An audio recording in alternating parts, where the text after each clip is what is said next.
My boyfriend cheated on me at a party, right on the couch next to me. It all started when we went to a party hosted by my friend Sarah in the suburbs. It was fun. The music was loud and the tequila was flowing. We danced, we laughed, but at some point I just blacked out. I woke up the next morning. My head was splitting, my mouth was dry. I opened my eyes and saw everything. He was sleeping on the couch next to me, and Sarah was with him. They didn't even bother to cover up. In that moment, I felt sick to my stomach. I didn't scream, wake them up, or make a scene. I was hurt, but my survival instinct kicked in faster than my emotions. I quietly found my heels, stepped over his phone on the floor, and walked out into the cool morning air. I called an Uber and left. I sat in absolute, deafening silence all day, staring blankly at a spot on the wall. Time had stopped. At first, when I learned the truth, I just wanted to disappear, to vanish into thin air, dissolve into molecules, anything to stop feeling that tearing pain in my chest. But by evening, as the initial shock wore off and the tears dried up, a different feeling took over. It wasn't hysteria, and it wasn't sadness. In its place was a cold, crystal clear rage. My mind suddenly cleared. I decided I was done being the victim. I had to act. I calculated the situation perfectly. I knew I had an ideal window of opportunity. He was likely still nursing a massive hangover at Sarah's after a wild night, and there was no way he'd be making it back here anytime soon. That gave me a head start of a few hours. So instead of driving home to cry into my pillow, I pulled into the nearest hardware store. Under the sterile fluorescent lights, I methodically selected the largest sheet of thick poster board and a fat black permanent marker, the tools for my farewell message. When I got to our apartment, I walked in feeling like a stranger. This was no longer my home.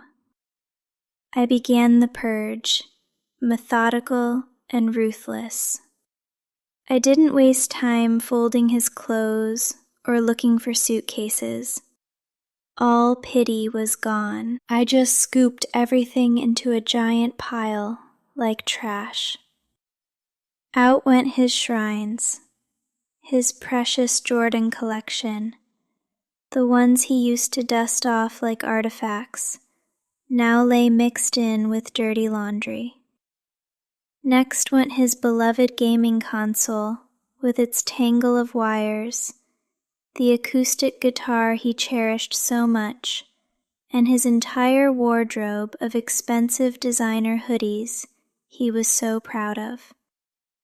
I was dismantling his comfortable world with the same cold-bloodedness with which he had dismantled my trust. I dragged everything out to the front yard.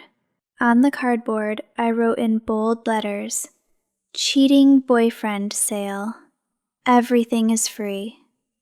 I took a picture of the installation, tagged him on Instagram, and added the geolocation. 20 minutes later, the place was packed. Neighbors, teenagers, random passers-by.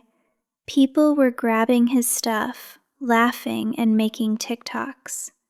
His $500 sneakers went to some high school kid. When his car finally turned into the driveway, Only his old socks and my sign were left on the grass. He jumped out, red with anger. "Are you crazy?" he screamed. "I'm calling the cops. This is grand larceny. I'll sue you." I sat in my car, my bags already packed. I cracked the window and smiled. "No receipts, honey. Tell the police it was a domestic dispute. And if you want your money back, I'll see you in small claims court. Good luck." I hit the gas, leaving him screaming in the middle of an empty lawn. I drove a bit and stopped at a diner for coffee. My phone was blowing up, but one message made my blood run cold. It was Sarah. "We need to talk. You don't know the whole story. Delete the stories or you'll regret it. I have a video from that night." We met on neutral ground. Sarah arrived in dark glasses, radiating arrogance.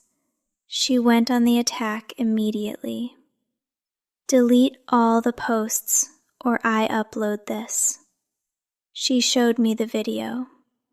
On the screen, I was drunk, throwing pillows, screaming nonsense, and looking completely unhinged. "You didn't just fall asleep," Sarah said venomously. "You had a breakdown. You made it all up, you psycho." For a second, I doubted myself. Shame burned my face. Did I ruin his life over a drunken fantasy? But then my eyes fell on her wrist, a gold Cartier bracelet. The puzzle pieces clicked. 2 days ago, Mike showed me a photo of that bracelet, saying he was picking out a gift for his sister. "Nice bracelet," I said quietly. "Mike said he bought that for his sister." Sarah froze. She looked at the bracelet, then at me. "His sister?" Her voice trembled. "He said he custom ordered it for me. It has an engraving. The date of our first kiss." "May 12th?" I asked. That was his sister's birthday. Sarah took off the bracelet, checked the engraving, and threw the gold onto the table. That jerk. It turned out Mike was lying to both of us. He told her we had broken up ages ago and were just roommates, and that I was a crazy ex he was afraid to kick out. "He asked me to scare you with the video," Sarah admitted. She reached into her purse, but instead of threats, she pulled out the keys to his BMW. "Take them. His car is with me. And one more thing." She lowered her voice. "In the glove box, there's his corporate American Express card. He uses it for personal expenses. The PIN is 1205. "Why are you giving me this?" I asked, surprised. "Because of girl code," she smirked. "And because I want to watch him burn." I parked his BMW right at the entrance of the HQ, in the spot marked "Reserved for VP." I walked straight into Mr. Sterling's office. "I'm returning company property," I said, placing the keys and the platinum card on the desk. "Mike left these with third parties, and I highly suggest you check the transactions.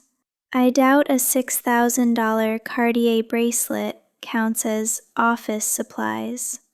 The boss's face went pale.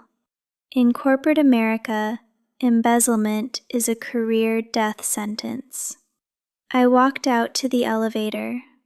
The doors opened and Mike rushed out. "You," he gasped. "Where's my car?" I pressed the button for the lobby.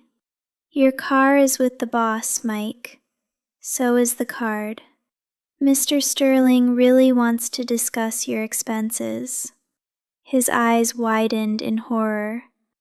You destroyed me, he whispered. The elevator doors started to close. No, Mike, I said, looking him in the eye.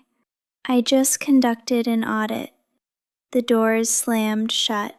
The elevator took me down to freedom, and that is how you handle a cheater in 2025. Now, be honest. Did I go too far, or did he get exactly what he deserved? Let me know in the comments below. And if you love watching karma do its work, hit that like button and subscribe to the channel. I have plenty more stories to tell.